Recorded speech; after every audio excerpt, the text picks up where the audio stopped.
salamat po at magandang umaga po muli sa ating lahat dyan sa Pilipinas at sa lahat po na namin dito mga kapatiran.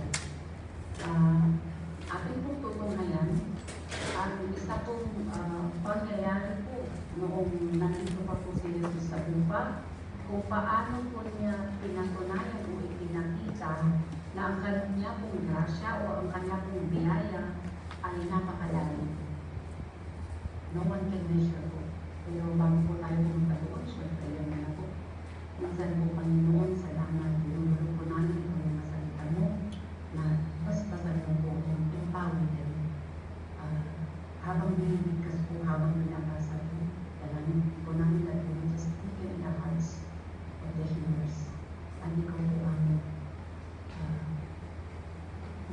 ikaw po kikinig sa bawat puso upang matutunan ang salita ng mga ito. Father, we thank you. We bless your name. In Jesus' name, amen. Sa John chapter 8, verses 4 to 11, atin pong makikita dito kung gaano po kalalim ang grasya po ng Panginoon. Kaya kung binigyan po natin pamagat, ang ating pong aral sa gabi sa umaga po ito, ang biyaya ng Diyos na hindi nagtatapos. Magtatapos yun kung wala na po anong buhay o kung katapusan na po ng mundo. But as long as we are here on earth and we are breathing, itong biyaya po ng Panginoon ay wala po siyang end dito po sa mundo ito. We are living po in a time of grace. Grasya po ng Panginoon ang naghahari po sa panahon ngayon. Kaya huwag po natin palampasin, huwag po natin sayangin. At talagang na po tayo dahil nandito po tayo ay nakakarinig. Let's read po sa John chapter 8, verses, mag-umpisa po tayo sa Luisa 3. Ito po si Jesus, galing po siya sa bundok at lumama po siya sa templo, nagtutupo at nagtuturo ulit. So ito po, nagtuturo po siya. Dumating ang mga tagapagturo ng kautusan at mga Pariseo na may dalang babae na nahuli sa pangangalo niya. Pinatayo nila ang babae sa harap ng mga tao. So ito po yun. Simple lang po yung sitwasyon. Nagpaupo po si Jesus, nagtuturo, at dumating yung mga religyoso pong tao, mga nagtuturo ng kautusan na binigay po ng Panginoon kay Moses noon. At dumating na po sila, sabi nila po, nandito,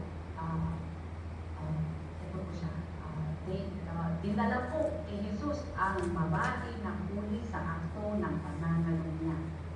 Kaya uusigin po ni Jesus, ipapausig po nila. Sa verse 4, sabi po dyan, sabi niya, at sinabi nila kay Jesus, Guro, ang babae ito'y nahuli sa pangangalo niya. Kaya parang wala pong ligtas ang babae na yun. Guilty po siya. Dinala po kay Jesus, nahuli sa akto, wala na po siyang masasabi. Hindi po niya masasabi na, hindi po totoo yan, chismis po yan. Hindi po, totoo po, guilty po siya. At sa verse 5, ano po sabi dito? Ayon sa kautusan ni Moses, ang mga babae tulad niya dapat batuhin hanggang sa mamatay. Anong masasabi mo? Okay. Sabi nila, itong mga nagtuturo ng kautusan ng Diyos na binigay na kay Moses, ito, guilty siya. Kaya, ayon sa kautusan, ang babae, ang ganito, ang nagkakasalan ng ganito, pangangalo niya ay babatuhin hanggang sa mamamatay. Anong masasabi mo? Ano po ang sagot ni Jesus? Sa verse 6. Si Jesus po, itinanong nila ito upang hanapan ng maipaparatang laban sa kanya. Pero yumuko lang si Jesus at sumulat sa lupa sa pamamagitan ng kanyang daliri. Ano kaya yung sinulat niya? There's one instance in the Bible na sinabi na ang Panginoon ay nagsulat gamit ang kanyang mga daliri at wala po yung iba kundi ang kanyang pagsulat sa Ten Commandments. Sa Exodus 31, sabi po sa verse 18 na sinulat niya sa kanyang mga daliri ang mga kautusan sa tableta ng bato.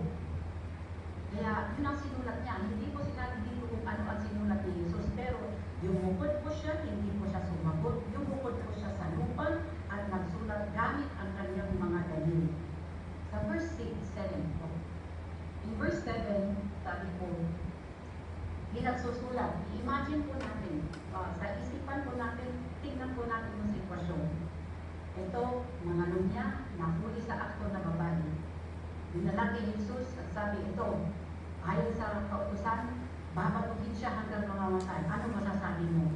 Hindi ko sumagot si Jesus, yumukod po siya sa lupa at nagsulat. Verse 7. Pero paulit-ulit silang nagtatanong, tahimik lang si Jesus, nagsusulat siya sa lupa. Kaya tumalo si Jesus at sinabi sa kanila, kung sino sa inyo ang walang kasalanan, ay siya ang maunang bumato sa kanya.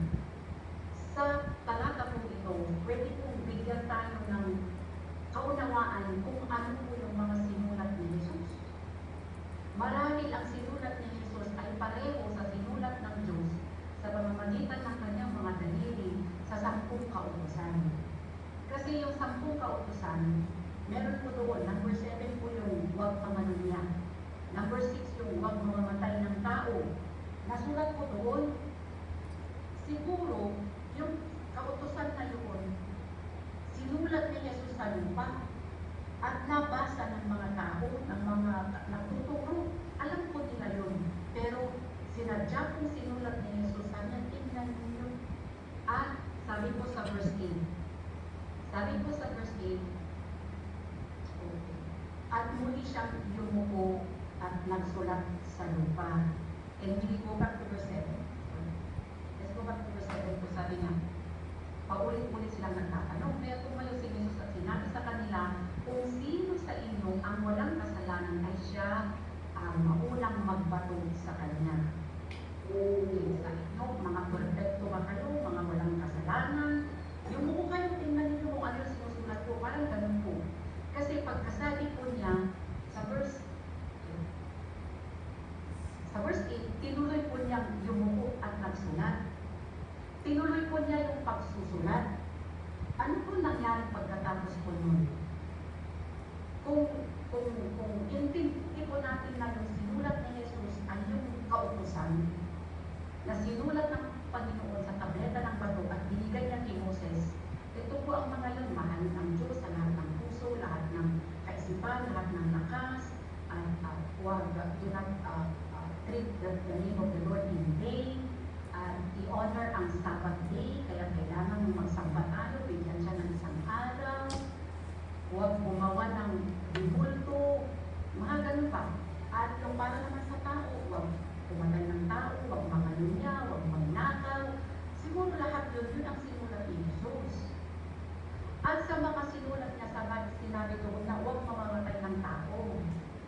Wala naman siguro mga murder o mga mamamatay tao sa kanila. Pero sa Matthew 5 kasi, sabi ni Jesus, kung tayo ay galit sa ating kapatid, that is considered murder. Sabi sa John na kung namumuhi tayo sa ating kapatid, yan din po ay murder. Kaya siguro sila, narinig po nila yung mga pangangaral ni Jesus na yun, tahimik lang sila. Kinonsensya ko sila kasi sabi ni Jesus, kung sino man sa inyo ang walang kasalanan, siya ang maunang bato. Una, siya yung maghahalis ng unang bato, yung walang kasalanan. Kaya dito po, hindi po sinabi dito lang isimulat ni Jesus ay ang kautusan. Malamang po na yun. Kasi pagkakita po nila, nakita nila sa sarili nila na hindi sila perfecto, na makasalanan din sila. Kaya sa verse 9, unti nang marinig nila doon, isa-isa silang umalis sa magmula sa pinakamatanda hanggang si Jesus na lang at ang babae ang nahiwan. Nahiya po sila sa kanilang mga sarili. Nahisirin sila. Hindi man pareho yung kasalanan nila sa babae, nangalunya yung babae, sila naman yung pagmuli sa kapatid, yung paggalit na walang dahilan sa kapatid, pagpatay din yun, pagnakaw o kahit yung pangangalunya, hindi lamang sa paggawa yun, sabi ni Jesus sa Matthew chapter 5 na kahit sa isipan lamang ang pagnanasa ay consider mo na pangangalunya. Kaya nakita din po nila yun sa sarili nila. Hindi man kita, pero ang puso din pala ay masama. Naintindihan po nila yun. Kaya po sila nagbisanan. At nakita na lang itong babae at si Jesus. Sa verse 2, Sabi ko sa Christian, tumayo si Jesus at sinabi sa babae, nasaan na sila? May humahatol pa sa'yo. Sagot ng babae sa verse 11, sumagot ang babae, wala po sinabi ni Jesus sa kanya, hindi rin kita hahatulin. Maaari ka nang umalis, pero huwag ka na rin magkasala.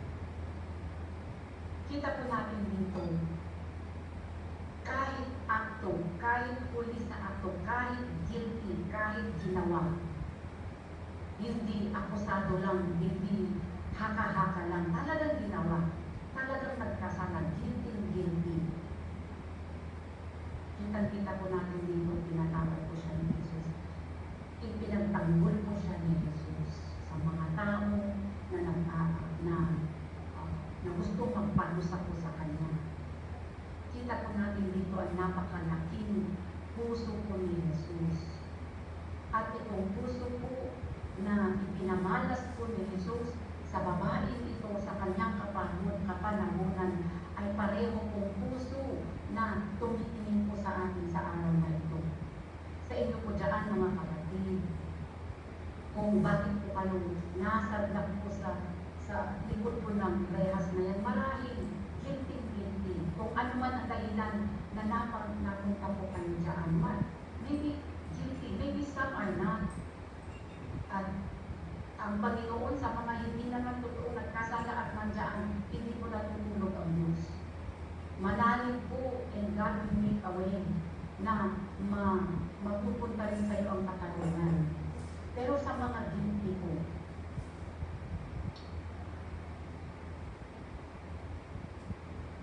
hindi man tayo palalalayanin ng batas. Pero sa binasa po natin sa gabi ito, nagbibigay po ng assurance na matapatawad po tayo. Wala pong kasalanan na hindi po kayang burahin ng dugo ni Kristo. Sabi po sa Ephesians chapter 2 verse 8 na by grace we are saved through faith. Ang sinasabi ni Jesus, pananalig at pananampalataya po sa Kanya. Hindi po niya i-mention yung kasalanan. Hindi po niya bibilangin po ang kasalanan. Kaya po niyang burahin yan. Sabi po sa Romans chapter 5 verse 21 na wala pong ibinigay ng Diyos ang kautusan para ipakita sa mga tao na marami ang kanilang pagsuway. Kasi kung walang batas, hindi natin alam na sumusuway tayo. At nadadagdagan pa na dahil sa kautusan. Pero kung nadadagdagan ang pagsuway, higit na nadadagdagan ang biyaya ng Diyos, ang grasya ng Diyos. Verse 21, sabi ko dito, kaya kung paano naghari ang kasalanan at nagdulot ng kamatayan, ganun din naman, naghahari ang biyaya ng Diyos at nagdulot ng buhay na walang hanggan. At dahil sa ginawa ng ating Panginoong Jesucristo, itinuring tayong matulog ng Diyos. Kahit po napakalalim, napakasama, napaka-dumi o very dark po ang kasalanan po natin.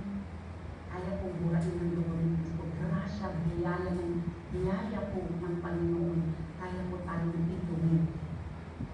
Kahit guilty po tayo, katulad po ng pagtutuwid sa babaeng ito. Ang pagtutuwid sa babaeng ito ay hindi dapat nagtapos doon. Sabi niya, tumayo ka na siya. Pumayo ka at huwag nang magkasala. Talikuran na. Kung tinanggap yung pagpapatawad ng Panginoon, kung tinanggap na natin ang pagpapatawad ng Panginoon, talikuran na. Hindi katulad ng baboy na lumabas naman sa putik, babalik ulit sa putik, ay sa putik. Magbagong buhay.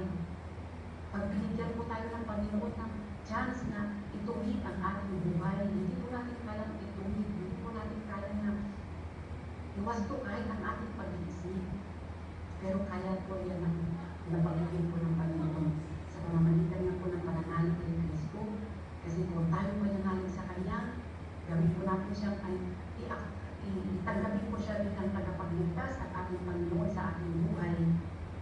Ibigay po niya sa atin ang Kanyang Espiritu Santo na siya pong mag-focus ng born again life o pagbabago. Kasi sa ating lang po, hindi po natin kayang baguhin ng ating buhay. Sa babae po ito, naniniwala po ako na sa ginawa po na kagandahang loob ni Jesus sa kanya, kahit hindi siya karapat-dapat. Naniniwala po ako na nangaling po siya. At nung sinabi mo ni Jesus na humayo ka at huwag nang magkasala, wala po siyang kakayahan. Pero sa pamamagitan po ng kanyang pananalig kay Kristo, makakayanan po niya. Ganun din po tayo mga kapatid. Hindi po natin kaya magbagong buhay. Pero once po na tinanggap natin ang Panginoong Jesus sa ating buhay, tinanggap po natin siya bilang ating tagapagligtas at Panginoon.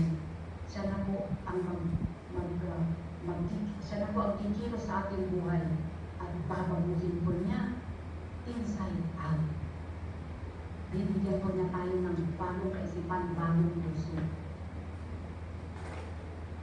Kaya huwag pong sayangin. Huwag po natin sayangin ang pagkakataon na binigay ng Panginoon sa atin. Ngayon po na napapakinggan po natin itong pag-asa na binibigay po ng Panginoon kahit sa pinakamasama, kahit guilty. Maliwanag po na maliwanag mga kapatid. Sa nabasa po natin, hindi lang po ito pero nangyari po ito ng kapanahon ng Jesus. At sabi ko sa kanya ng Panginoon na hindi po siya nagbabago. Ang Panginoon po, siya po yung nagpapatawad noon at nagpapatawad pa rin ngayon. Habang humihin na po tayo, may pag-asa po tayo. At malay po natin, baka magagamit pa ng Panginoon tayo kahit sa loob ng kulungan. Nakakapagsilbi tayo sa Panginoon. Kaya tuloy lang po ang kapit, mga kaibigan, mga kapatid dyan po. Kahit ano po, siguro minsan parang inaano po tayo ng ating guilty po tayo. Kung ano man po yung nagawa po nating kasalanan na nagsadnak po sa ating dyan po sa kulungan, sa gabi nito po, bigay po natin sa Panginoon. Sa umaga nito, bigay natin sa Panginoon.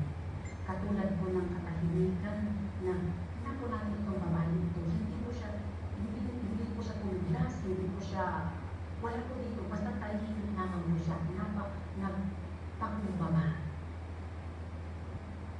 At pinagtanggol po siya ni Jesus. Siya po yung pagpagtanggol natin. Wala pang magtatanggol sa atin, hindi na po tayo ng Panginoon. Yung babae naman, wala nagtanggol. Kinalagkad siya.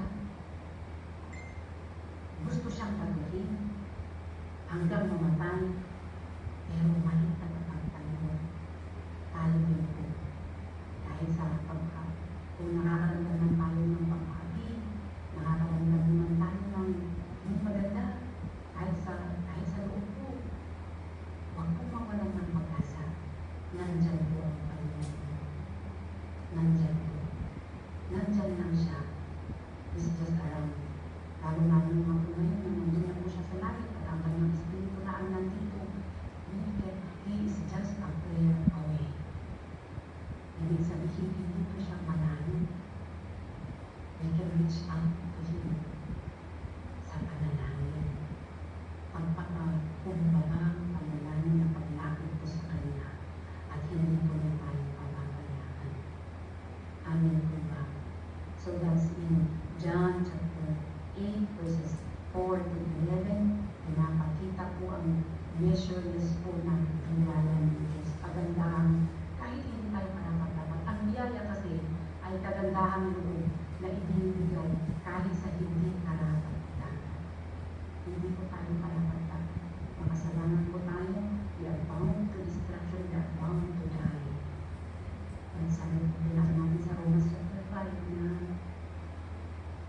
His grace abounds. Pero Christ pinabili sa atin ng buhay na walang hanggan. Yun po yung pag-asa po na pumawa. Kahit po mahirap, pero kahit na po sa pananalig, pananampalataya. At doon po tayo tutuloy sa magpawalang hanggang buhay. Doon po natatapos ang salita ng Panginoon sa umaga nito at tayo po mananalig. Minsan pa, Panginoon, salamat sa biyaya mo na hindi nagtatapos. Salamat dahil hindi po kami karapat-dapat. Pero napakalalim, napakalawak po ng pag-ibig mo, ng pagmamahal mo. At kami po ay inyong hinango. Dalangin po namin na patuloy ka po na umilos sa buhay ng bawat isa ka. Patuloy po ka kapal na magturo, patuloy ka na mag-guide sa aming pamumuhay. Lalong-lalo po ang kapatiran po namin na nasa loob ng pulungan. Show yourself, Lord, in their lives. At pagkakaroon po sila ng testimony kung gaano kapupunos sa mga buhay nila na magbibigay papuri sa inyong pangalan. This is a prayer and now to Jesus' name. Amen. Back to you, Sister Edna. Maraming salamat.